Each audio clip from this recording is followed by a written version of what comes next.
So what does the psychology of racing mean to you, and what kind of a competitor are you on the track? Like, I personally feel that you can kind of see someone's true colors on the racetrack.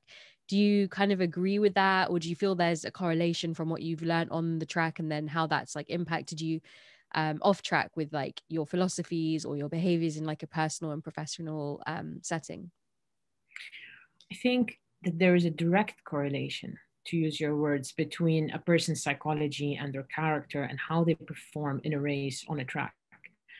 Um, when you're competing, well, for me, it's not so much trying to beat anyone else, it's trying to overcome the obstacles that are in my own mind from me, trying to beat me. Um, that can look like another competitor, but it's just you, really. So, so I've seen my mind send me messages during a race, and I've had to consistently respond to those messages to drive myself to perform in the best way I possibly can. And those messages can vary. There was one race where I had overtaken the rookies and then slacked off because I wasn't driven enough to catch the middle of the grid because I knew I wasn't fast enough. And because I had that mentality, one of the rookies overtook me. And I saw myself become deflated during that lap. And I saw myself give up. And I saw myself finishing the race in last place. Um, but I didn't, because I saw that challenge appear, and I made a decision to keep pushing and beat the rookie that had passed me, because that was an unacceptable defeat, because that was above. I mean, I was capable of beating the rookies. So, and I wasn't capable of reaching the middle of the grid to beat the more experienced riders. I knew that. So you have to be aware of the tools that you have, the level that you're at, and the rest is psychology. You know, you have to go through all of these mental tricks to make sure that you reach your best performance. And my best at that race was to finish before last, but that was because I was beating the rookies. And I did, you know, I kept going till the last lap, and I overtook that bike again, and I finished where I wanted to finish. I didn't reach the middle of the grid, but I knew I wasn't there. That wasn't my race. My race was with the rookie. You know what I mean? Mm. So it's mental. You have your tools, you have your physical capability, your experience, your drive, and all of those things. But what takes you over the edge is really finding the right mindset to beat your own obstacles.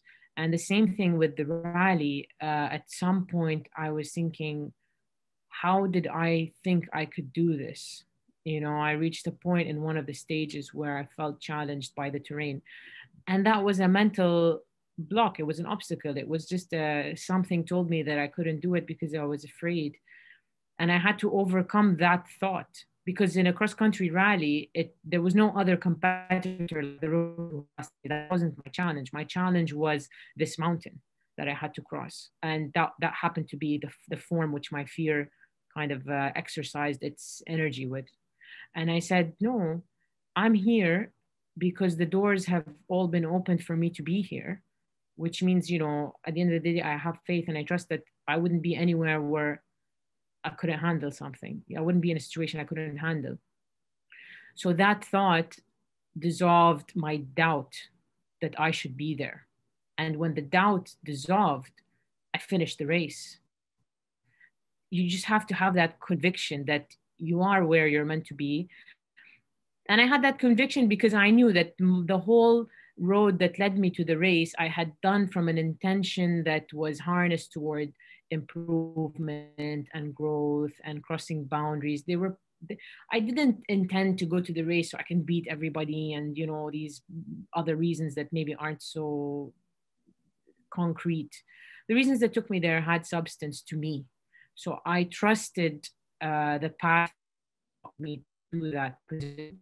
And then when the doubt appeared whether I could do it or not, I said, no, if I'm here, it means I can do it, because I've had a solid intent the whole way. So I finished. And that's all psychology. Because, okay, yeah, of course, I work out during the week, I train, I eat well. Those are the basics, but those are the essentials. You have to do those. You can't just like that's your physical to happen. But the thing that will make it or break it is the mind when you're competing. Because some people can have 100% physical top shape for racing, but what's going to be the difference between that person and the person who finishes the race first is the mind, because you can, and it's choice. It's choice on how to respond to these messages that appear when you're challenging yourself. So for me, the Dakar, if I and I hope I do end up doing it, it's only so I can meet myself at my limit and then see how I can just grow through that process. Listen to more insights on the Mission Makers podcast through Apple, Spotify, and YouTube.